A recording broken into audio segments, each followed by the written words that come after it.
Bonjour, encore. Bonjour. Ah bon, on va profiter puisque bon, l'occasion nous est donnée encore aujourd'hui pour pouvoir partager la parole de Dieu. Donc on va profiter pour méditer un peu sur un enseignement qui est dans l'évangile de Jean. C'est la fameuse conversation entre Jésus et la Samaritaine. Ça nous interpelle aujourd'hui. Alléluia. Amen. Prions. Père éternel, tout-puissant, Père, nous te prions pour que ta grâce nous renouvelle aujourd'hui. Merci parce que tu as permis encore à ton peuple de se réunir dans ta maison pour pouvoir partager ta parole, cette nourriture spirituelle que nous venons chercher auprès de toi. Père, envoie-nous ton Esprit Saint pour pouvoir purifier la parole que nous allons partager aujourd'hui. Et permets que cette parole puisse impacter nos vies et que nous soyons transformés en vrais adorateurs du Père. Alléluia. Et Père, que ton esprit accompagne la suite de notre culte. Et nous te le demandons au nom puissant de ton Fils Jésus-Christ. Amen. Amen. Amen. Amen. Amen. Alors, frères et sœurs, je vous propose cette petite lecture dans l'évangile de Jean. Mais le Seigneur nous a dit, il s'est adressé à la Samaritaine, et cette parole s'adresse à nous aujourd'hui. Il nous dit, vous adorez ce que vous ne connaissez pas. Amen. Amen. Alors, sans plus tarder, je vais prendre cette parole qui est dans Jean 4, du verset 23 au 24. Que dit le Seigneur? Il dit ceci. Mais l'heure vient, et elle est déjà venue, où les vrais adorateurs adoreront le Père en esprit et en vérité. Car ce sont là les adorateurs que le Père demande. Il poursuit. Dieu est esprit et il faut que ceux qui l'adorent en esprit et en vérité. C'est dit. Mes frères et sœurs, Jésus a prononcé cette parole pour nous faire comprendre que le désir de Dieu est de sauver le pécheur pour en faire des adorateurs, mais des vrais adorateurs. Alléluia. Amen. Donc en prononçant cette parole, le Seigneur Jésus pose clairement le fondement pour une véritable adoration. En disant qu'on doit adorer le Père en esprit et en vérité. Le fondement est posé. On ne change pas, on ne modifie rien, on n'ajoute rien. Pas de spectacle. Alléluia. Amen. Ainsi, frères et sœurs, nous avons notre réponse à deux questions que nous nous posons souvent. À savoir, où adorer et comment adorer. Mais il est bien question d'adorer. Mais où? Le Seigneur nous dit, en esprit. Et comment? Il nous répond, en vérité. Ainsi, le fondement est posé. Mais nous nous posons aussi d'autres questions. Par exemple, qui doit être adoré? Qui peut adorer? Parce que tout le monde n'adore pas Dieu. Quand? Comment convient-on-il d'adorer? Et enfin, pourquoi adorer? Amen. Amen. Nous allons essayer un peu d'éclaircir tout ça. Le Seigneur Jésus qui nous dit que nous devons adorer le Père en vérité, c'est-à-dire une adoration qui vient du cœur. Amen. Et non cette adoration que Dieu le Père reprochait à son peuple de l'Ancienne Alliance. Rappelez-vous, dans Ésaïe 29 au verset 13, Dieu le Père reproche son peuple en disant: quand ce peuple s'approche de moi, il m'honore de la bouche et de l'œuvre, mais son cœur est éloigné de moi. Et la crainte qu'il a de moi n'est qu'un précepte des traditions humaines. Alléluia. Et le Seigneur Jésus qui fait ces mêmes reproches aux scribes. Et cela nous concerne aujourd'hui. Il fait ça donc aux scribes et aux pharisiens. Il dit la même chose. Dans Matthieu 15 au verset 8, il nous dit, ce peuple m'honore de lèvres, mais son cœur est éloigné de moi. Ces messages s'adressent à nous. Ces versets, frères et sœurs, s'adressent à nous car nous avons aussi notre tradition. Nous aimons surtout faire des imitations. Je vois quelqu'un adorer d'une façon et moi aussi, j'épouse cette façon-là. Mais cette personne adore mal. Et le Seigneur nous dit, vous adorez mal. Il faut qu'on adore en esprit et en vérité. Pas trop de chichi. Amen. Ne nous compliquons pas la vie. À la nouvelle naissance, je dis que le Saint-Esprit vient habiter à nous et que nous devenons une nouvelle créature. Nous changeons, mais nous ne devenons pas bizarres. Nous changeons tout simplement. Mais maintenant, quand on commence à adorer Jésus, on commence à fréquenter l'Église, on devient bizarre. On commence à faire peur même à son entourage. Et sans qu'ils ne comprennent plus rien. Ils disent, mais qu'est-ce que est devenue cette personne? Non, Jésus ne nous demande pas ça. On adore en esprit, et en vérité, tout se passe là à l'intérieur. Amen. Alors, aujourd'hui, le Seigneur veut nous donner une leçon sur l'adoration, frères et sœurs. Parce que, quand on vient à Jésus, on est enfant. C'est comme enfant naturel. On grandit, on commence à comprendre un peu la parole de Dieu. Et voilà, comme on dit, la connaissance arrive. Et tout se passe vite. Surtout, la période de l'adolescence, on voit que c'est un peu une période où la personne est un peu perturbée. Alors, où on grandit, on suit le bon chemin, ou alors le mauvais chemin. Dans la vie chrétienne, c'est la même chose. On était là, on a été affermis, et on commence à suivre un peu la parole de Dieu. Avec la curiosité, on découvre beaucoup de choses, de bien, et de mauvaises choses aussi. Si on ne sait pas faire le choix, on bascule du mauvais côté, c'est ce qu'on appelle, tu deviens radicalisé complètement. Alléluia. Amen. Le Seigneur ou la parole de Dieu nous demande d'être humble. Alléluia. Amen. Revenons alors au chapitre 4 de l'évangile de Jean.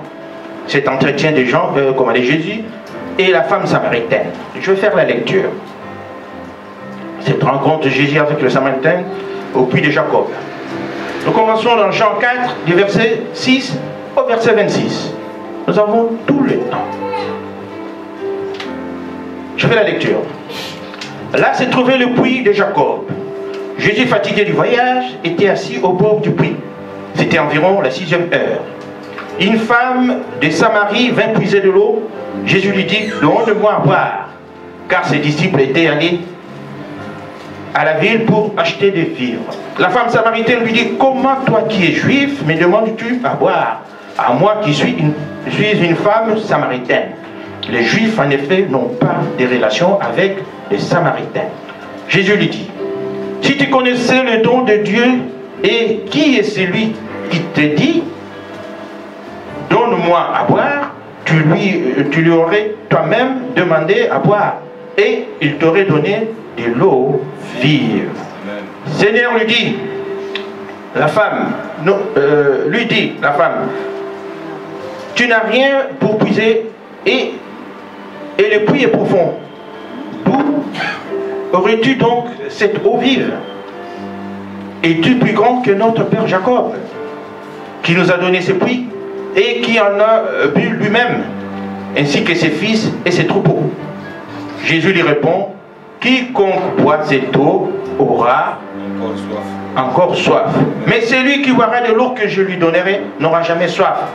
Et l'eau que je lui donnerai deviendra en lui une source d'eau qui jaillira jusqu'à la vie éternelle. Amen. La femme lui dit, Seigneur, donne-moi cette eau, afin que je n'ai plus soif et que je ne vienne plus puiser. Va, dit Jésus, appelle ton mari et viens ici. La femme répondit, je n'ai point de mari. Jésus lui dit, tu as eu raison de dire, je n'ai point de mari, car tu as eu 5 maris, et celui que tu as maintenant n'est pas ton mari. En cela, tu as dit vrai. Seigneur, lui dit la femme, je vois que tu es prophète. Nos pères ont adoré sur cette montagne, et vous dites, vous, que le lieu où il faut adorer est à Jérusalem. Femme, lui dit Jésus, crois-moi, l'heure vient où ce ne sera ni sur cette montagne, ni à Jérusalem que vous adorerez le Père. Mais vous adorerez ce que vous ne connaissez pas. Nous adorons ce que nous connaissons, car le salut vient des Juifs.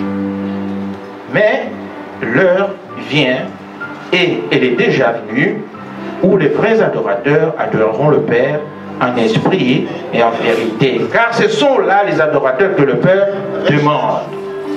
Dieu est esprit, et il faut que ceux qui l'adorent en esprit et en vérité. La femme lui dit, je sais que le Messie, celui qu'on appelle Christ, quand il sera venu, il nous annoncera toutes choses. Jésus lui dit, je le suis, moi qui te parle. Alléluia. Amen, amen, amen. Béni soit le Seigneur. Frères et sœurs, en lisant cette parabole, nous nous sentons interpellés par Jésus-Christ, comme il a fait avec la femme samaritaine. Cela nous concerne. Il nous dit, vous adorez ce que vous ne connaissez pas. Nous avons là une femme samaritaine qui vient puiser l'eau et se dirige vers le puits de Jacob, ce puits qui symbolise le contraire de cette femme, parce que cette femme a une vie bizarre. Elle a eu au moins, c'est pas combien de... Donc, 5. Alléluia. Donc, sa vie n'est pas du tout propre. C'est une femme qui a une vie desséchée complètement. Mais le puits, là où se dirige cette femme, représente l'accès à l'eau. C'est vraiment une différence avec cette femme, carrément. La femme samaritaine s'approche du puits portant sa cruche et trouve là un juif. Ce juif-là, c'est Jésus-Christ qui lui demande de l'eau. Jésus lui dit, donne-moi à boire. Elle est surprise. Elle est surprise de cette demande, car un juif ne peut pas faire cette demande à une samaritaine. Et en plus, ce juif lui parle d'une eau qui calme toute soif et qui est éternelle. Elle pose une question pertinente. Es-tu grand? Es-tu plus grand que notre père Jacob qui nous a donné ce puits? L'eau que Jésus-Christ propose à cette femme est la seule à donner la vie éternelle, frères et sœurs. Alléluia. Amen. Et c'est cette eau-là que Jésus nous propose encore aujourd'hui, si nous n'avons pas compris. Mais cette femme est surprise, parce que de ce que Jésus lui parle. Et la question, es-tu supérieur à notre père Jacob? Et la réponse est claire, Jésus est bien supérieur à Jacob. Comment? Donc il va lui répondre au verset 14. Au verset 14, Jésus lui répond, il dit, c'est lui qui boira de l'eau que moi je lui donnerai, n'aura plus jamais soif. Donc, alors, Jésus ose même lui demander d'aller chercher son mari. C'était pas ça la conversation. Basculer directement. Parce que Jésus voulait enseigner cette femme. Et c'était trop pour cette pauvre femme samaritaine. Et le problème est que Jésus connaît tout de cette femme, comme il connaît tout de nous aussi. Nous ne pouvons rien cacher devant le Seigneur. Alléluia. Amen. Cette femme a fini par comprendre que la personne qui lui a demandé de l'eau est son maître. Amen. Amen. Elle demande comment il faut faire pour adorer Dieu. Parce qu'elle a entendu parler d'un Messie. qui devrait venir. Frères et sœurs, le Seigneur est en train de faire comprendre à cette femme qu'il y a de faux et de vrais adorateurs. Mais la femme samaritaine n'a pas compris ce message. Elle va dire à Jésus, mais Seigneur, tu n'as rien pour puiser et le puits est profond. Le Seigneur, frères et sœurs, n'avait pas besoin de quelque chose pour aller puiser l'eau. Parce qu'il était lui-même la source. Mais cette femme n'avait pas compris ça, comme ça. Alléluia. Amen. L'eau dont parlait le Seigneur à cette femme, c'était bien lui-même. Il est cette eau qui désaltère. Comme il a dit dans Jean 7, au verset 37. Jean 7, 37, Jésus dit, si quelqu'un a soif, qu'il vienne à moi et qu'il boive. Alléluia. Amen. Alors le Seigneur va changer brusquement les conversations. En disant, cette femme va chercher ton mari. Et la femme avait bien répondu, je n'ai point de mari, lui répond la femme. Mais le Seigneur ne s'arrête pas là. Il continue encore avec une révélation. Il lui dit, tu as eu 5 maris et celui que tu as maintenant, ce n'est pas le tien non plus. Alléluia. Amen.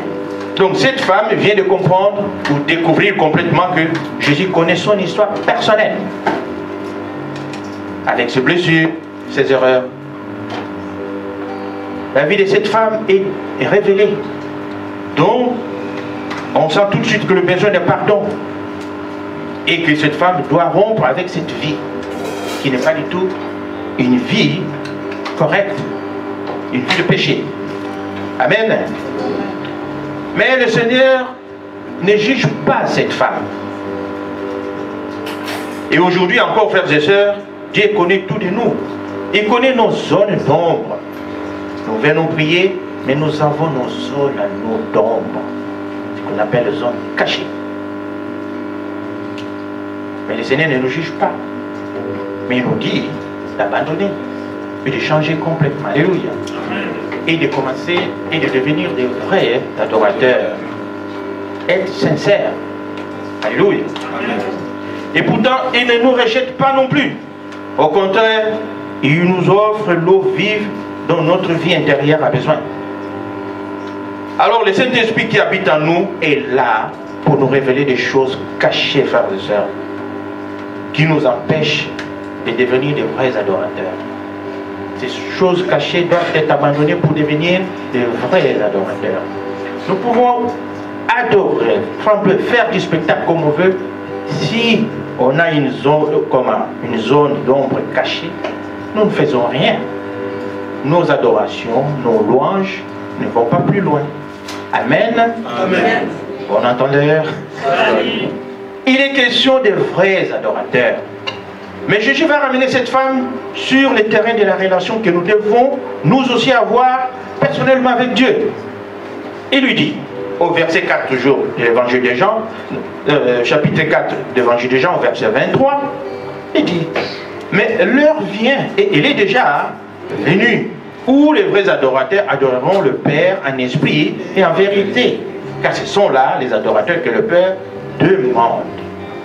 Ça, c'est dit. Et c'est clair. Jésus vient de faire comprendre tout simplement à cette femme qu'elle avait une vie qui ne correspondait pas du tout à la volonté de Dieu. Et nous aussi, nous avons deux fois une vie qui ne correspond pas à la volonté de Dieu. Mais nous disons toujours, je suis serviteur de Dieu. Alléluia. Amen. Et ce qui est le cas pour beaucoup d'entre nous aussi. Le Seigneur va encore plus loin dans la conversation avec cette femme. Il dit, vous adorez ce que vous ne connaissez pas. Et nous aussi, nous adorons. Parce que ma mère adore, mon père adore, et que les gens que je connais adorent aussi. Et moi, je suis en train de suivre aussi les rythmes, et je me mets dans la danse, je commence à adorer, mais je ne sais pas qui j'adore. Il y a des conditions pour adorer Dieu. Alléluia. Amen. Le Seigneur est en train de faire comprendre à cette femme que l'adoration est du domaine de l'esprit. Amen. L'adoration est du domaine de l'esprit. Allons plus loin. Et c'est exactement pour cette raison que le Seigneur nous interpelle aujourd'hui. Car c'est le cas de beaucoup d'entre nous. Nous restons toujours enfants. Nous ne voulons pas grandir spirituellement. Et lorsque nous grandissons spirituellement, on commence à épouser d'autres façons d'adorer. Et nous déroutons aussi. Grandir, oui, mais en bien. Alléluia. Amen. Lorsque nous naissons, frères et sœurs, le Saint-Esprit vient habiter en nous et nous confère la capacité d'être adorateurs de Dieu. Parce que nous recevons l'Esprit de Dieu. Donc, car l'adoration est du domaine de l'Esprit. Puisqu'il est question d'adorer Dieu en esprit, donc Dieu esprit, il serait nécessaire de le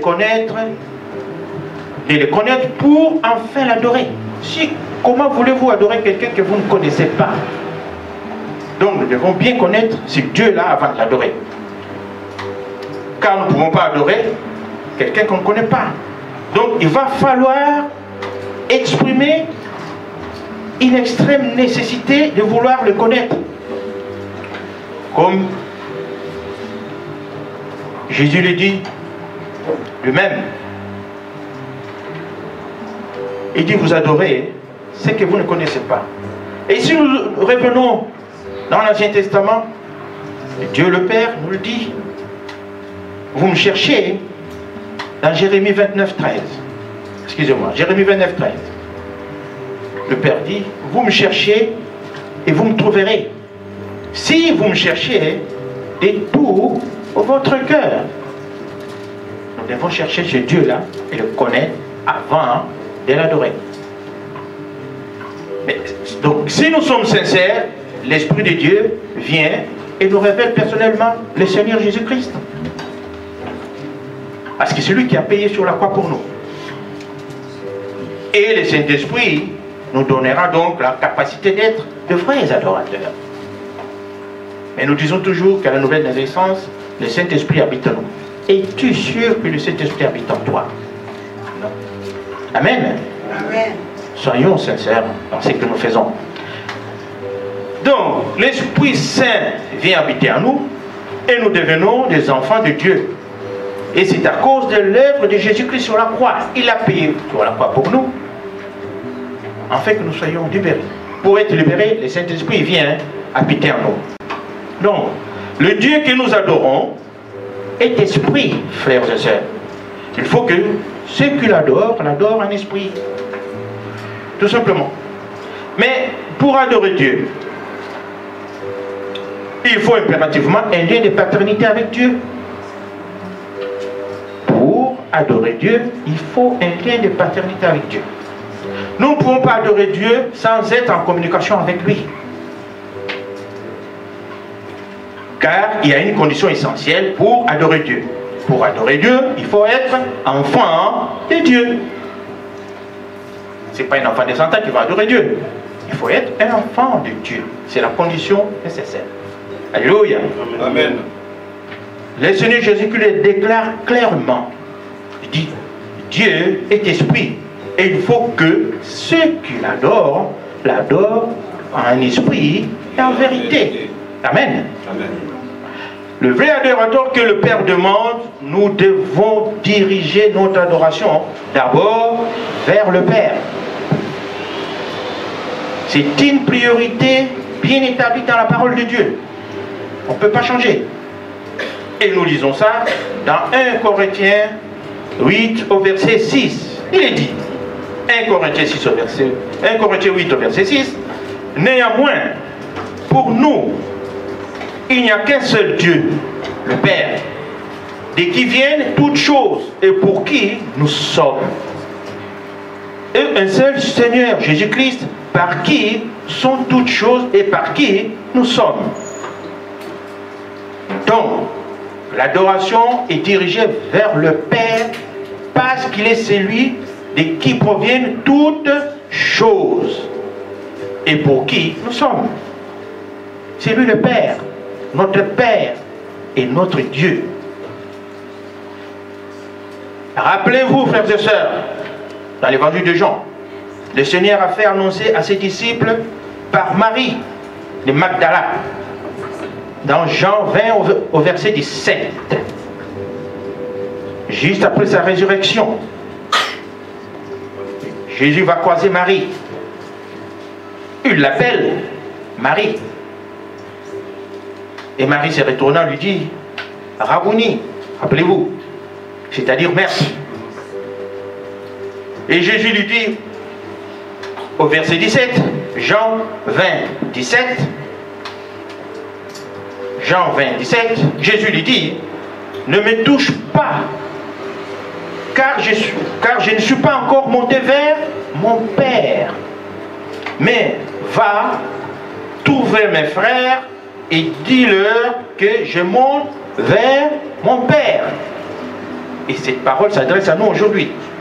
Va trouver mes frères et dis-leur que je monte vers mon Père et votre Père, vers mon Dieu et votre Dieu. Amen. Amen. C'est aussi clair. Donc, à partir de ça, désormais, nous pouvons l'appeler Père. Le lien est établi. C'est écrit dans la parole de Dieu. Alléluia. Amen.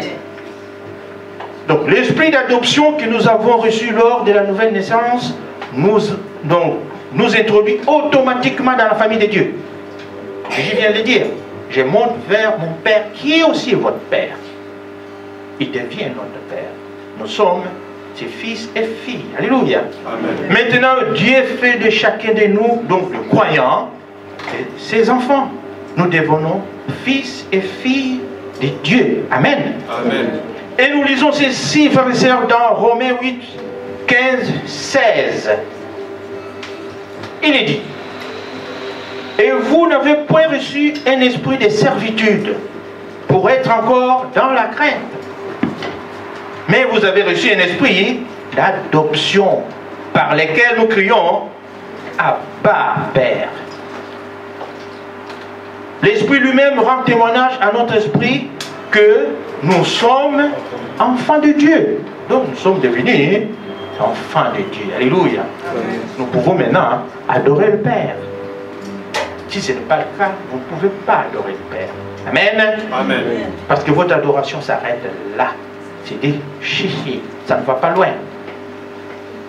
Il faut que nous soyons sincères. Alléluia. Amen. Donc la condition pour adorer Dieu est remplie. Être un enfant de Dieu. Frères et sœurs, le Seigneur nous demande d'adresser d'abord notre prière vers le Père. Après on se pose des questions, mais on ne peut pas adorer Jésus. Mais si. Mais nous savons que Jésus-Christ est lui-même Dieu. Rappelez-vous, Dieu le Père, Dieu le Fils, Dieu le Saint-Esprit. Il est lui-même. Donc, nous pouvons adresser aussi nos adorations vers Jésus-Christ. Amen. Mais lui veut que ça soit d'abord adressé vers le Père. Amen. Amen. Donc, nous adorons Dieu, frères et sœurs, pour ce qu'il est. Puisque, donc, en reconnaissance de pour ce qu'il fait ou il a fait pour nous. C'est pourquoi nous adorons Dieu, pour ce qu'il est. Ce qu'il fait et ce qu'il a fait pour nous. Mais il est très important, frères et sœurs, de comprendre cette différence qu'il y a entre adoration et louange. Ce que nous adorons, que nous louons. Adorer, qui signifie tout simplement, c'est prosterner, c'est coucher contre terre, rendre des honneurs à Dieu. Je ne vous ai pas dit de commencer à vous coucher un peu partout là, pour adorer Dieu. Non. Il y a eu ce qui était pratiqué dans l'ancienne alliance, mais fléchir les genoux aussi, comme nous avons l'habitude de le faire. C'est la façon que nous pouvons adorer notre Dieu. Alléluia. C'est écrit dans la parole. Et louer signifie juste célébrer, proclamer, faire des déclarations, c'est l'expression carrément. Et la louange s'adresse à Dieu pour ce qu'il fait pour nous. nous lui adressons cette louange pour ce qu'il fait. Nous les remercions tous les jours et tous les dimanches nous le faisons ici. Alléluia. La louange est plus expressive, plus extériorisée et plus éclatante. On a loué tout à l'heure, on a vu l'ambiance qu'il y avait là, et ça, c'est la louange. Mais l'adoration doit être sincère. On insiste bien sur l'adoration. Car nous adorons Dieu. Et ces dieux-là sondent et voient au-delà des apparences. Nous avons vu que le Seigneur connaissait tout de la femme samaritaine. Il connaît tout de nous. Donc quand nous adorons, nous devons adorer en esprit et en vérité. Amen. Amen. Nous devons donc lui montrer notre amour sincère. Mais ce Dieu-là que nous adorons n'a pas besoin de spectacle. Alléluia. Et Dieu que nous adorons n'a pas besoin de spectacle. Ne changeons rien. Ne devenons pas des hommes bizarres. On s'éloigne un peu de tout le monde parce que moi j'adore Dieu. Non. Chaque chose en son temps. Amen. Amen. Il y a des fois nous transformons notre adoration en quelque chose de mystique. Non. La parole de Dieu nous demande de rester humble.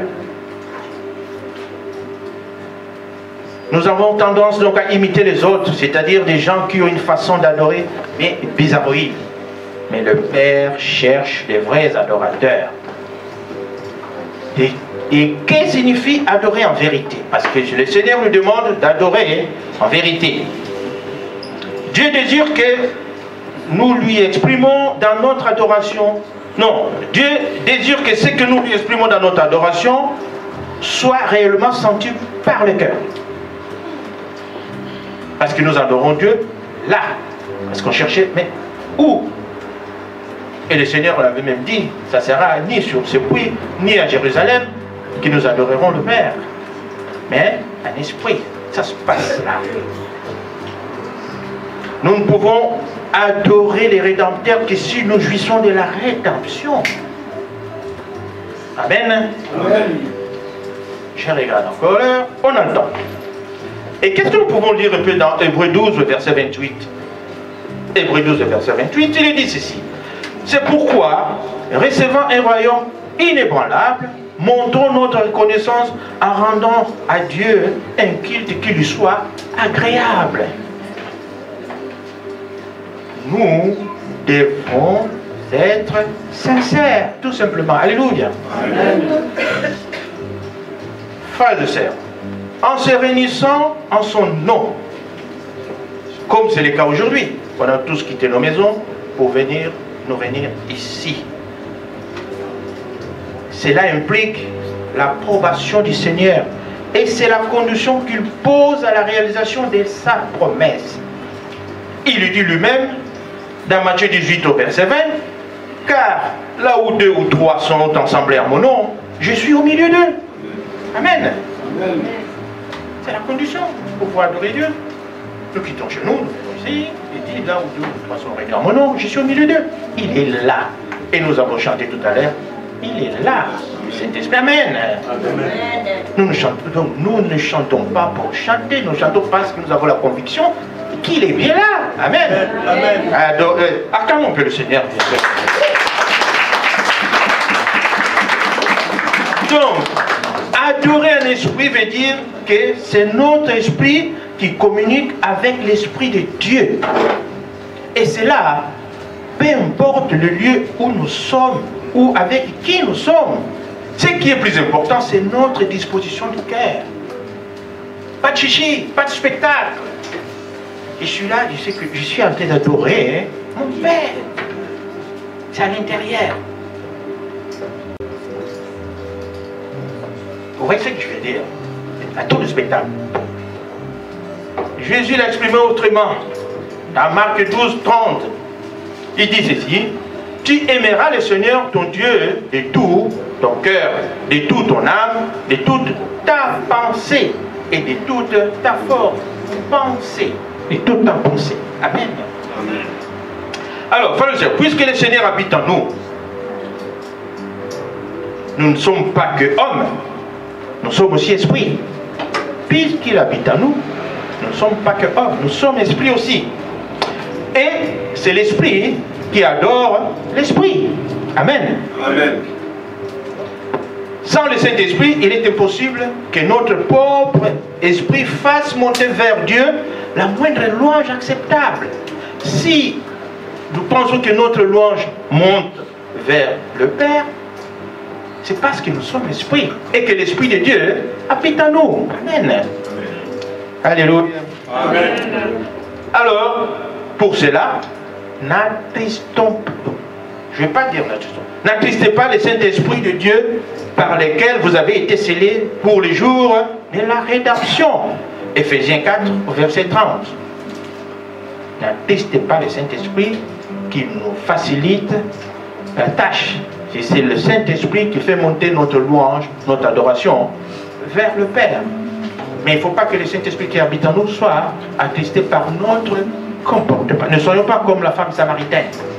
Si Jésus a fait cette conversation avec la femme samaritaine, cette parabole, c'est pour nous faire comprendre comment nous devons adorer le Père. Alléluia. Amen. Les vrais adorateurs adorent le Père en esprit et en vérité. Frères et sœurs, ce sont bien des adorateurs qui servent Dieu. Ah là, on va toucher encore quelque chose. Ce sont des adorateurs qui servent Dieu et non les serviteurs. Ah. Pourquoi? Surtout en ce moment. Il est bien important de comprendre cette grande différence qu'il y a entre serviteurs et adorateurs, surtout en ce moment. Bon, allons droit au but. Il y a en ce moment un grand nombre de serviteurs de Dieu en ce temps que nous vivons. Ces temps qui précèdent les retours imminents de Jésus-Christ sur la terre. Il se passe beaucoup de choses. On est bien d'accord? Amen. Il y en a partout, les serviteurs de Dieu. Des millions. Nous trouvons même des dizaines de serviteurs de Dieu dans une même rue. Vous savez où? Au pays. Alors, vous voulez toujours qu'on les appelle serviteurs de Dieu?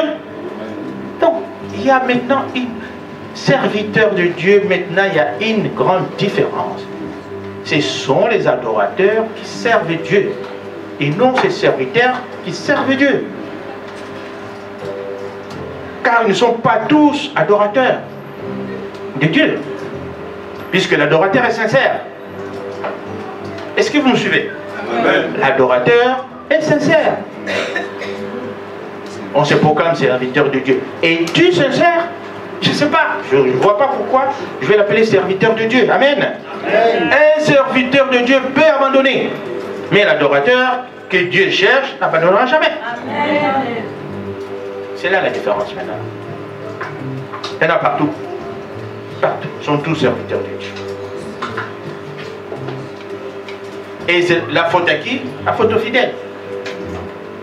Par manque de connaissances, et ce qui fait que ces serviteurs prospèrent. Et ils se font appeler serviteurs de Dieu. Mais Jésus nous rappelle aujourd'hui que Dieu cherche de vrais adorateurs. Amen. Amen. Alors, revenons un peu à l'évangile de Jean. La femme samaritaine va dire au verset 25, le chapitre 4 est toujours de Jean: je sais que le Messie va venir et il nous apprendra toutes choses. Et nous aussi, nous attendons toujours le retour du Messie. Et Jésus va répondre à cette femme: je le suis, moi qui te parle. Amen. Amen. Frères et sœurs, nous devons avoir un cœur bien disposé quand nous adorons notre Dieu. Adorer Dieu, c'est s'approcher de lui dans le plus grand respect et dans une humble soumission, reconnaissant sa souveraineté absolue sur toute chose sur nous. Alléluia. Amen. Et c'est ce que nous pouvons lire dans le psaume 29, verset 2.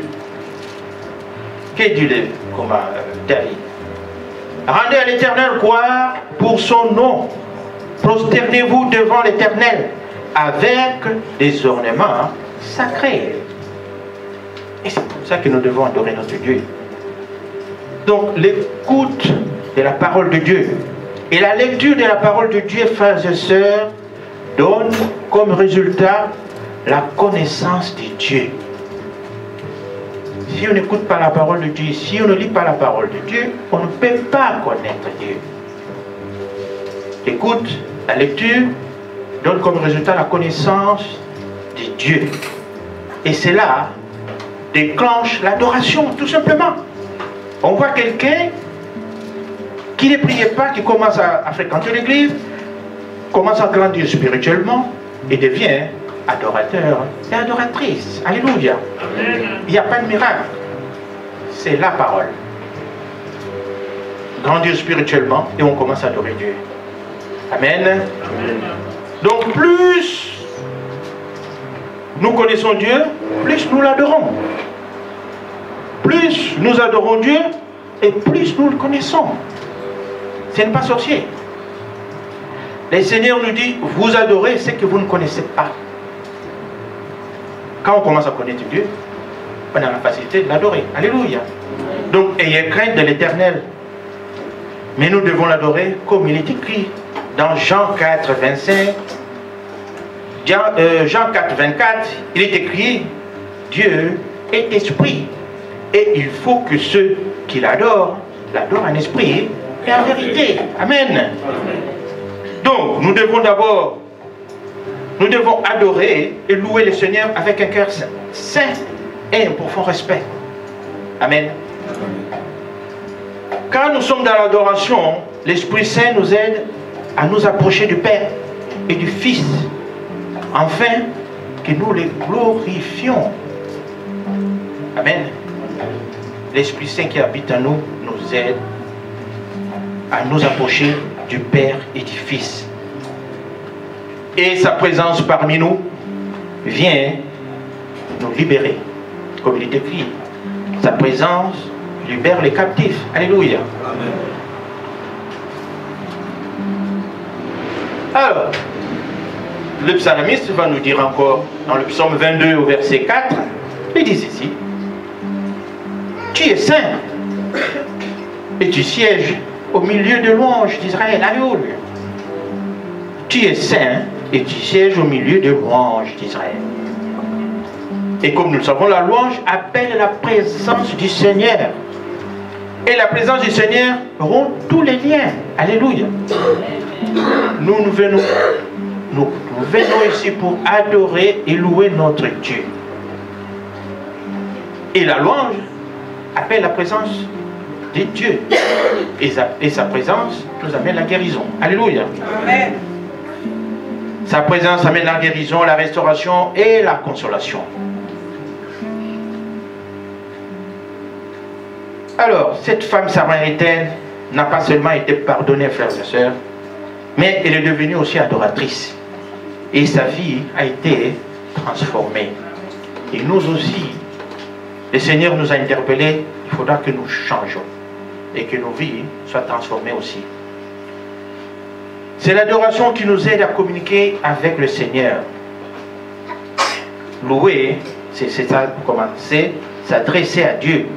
Louer démontre notre assurance dans la foi. En disant la foi vient de ce qu'on entend, et ce qu'on entend vient de la parole de Dieu. Et quand nous louons, nous avons l'assurance. Alléluia. Amen. Donc nous louons Dieu puisque nous sommes reconnaissants de ce qu'il a fait pour nous individuellement. Chacun sait ce que Dieu a fait. Donc nous louons Dieu pour ce qu'il est, tout simplement. Et c'est pourquoi David dit encore, dans le psaume 103, verset 2, « Mon âme bénit l'Éternel et n'oublie aucun de ses bienfaits. » Tu dis, c'est lui qui pardonne toutes tes iniquités, qui guérit toutes tes maladies. C'est lui qui délivre ta vie de la fosse, qui te couronne de bonté et de miséricorde. Amen. Amen. Le Dieu que nous adorons est esprit, frères et sœurs. Il faut que ceux qui l'adorent en esprit et en vérité. Amen. Amen. Amen. Amen. Et trois fois. Donc, l'obligation l'obligation d'être conduit par le Saint-Esprit dans les sentiers de la sainteté pour adorer véritablement le Seigneur. Nous devons être conduits par le Saint-Esprit. Frères et sœurs, quand nous sommes dans l'adoration, l'Esprit nous aide à nous approcher du Père, du Fils, afin que nous le glorifions. Donc c'est dans l'adoration que... donc c'est l'adoration qui nous aide à communiquer avec le Seigneur. Notre louange appelle sa présence. Et le Seigneur nous dit, pour terminer, dans Ésaïe 57, verset 19, il dit ceci: je mettrai la louange sur les lèvres, paix, paix à celui qui est loin et à celui qui est près, dit l'Éternel. Je les guérirai. Amen. Amen. Amen. Que Dieu vous bénisse. Alléluia.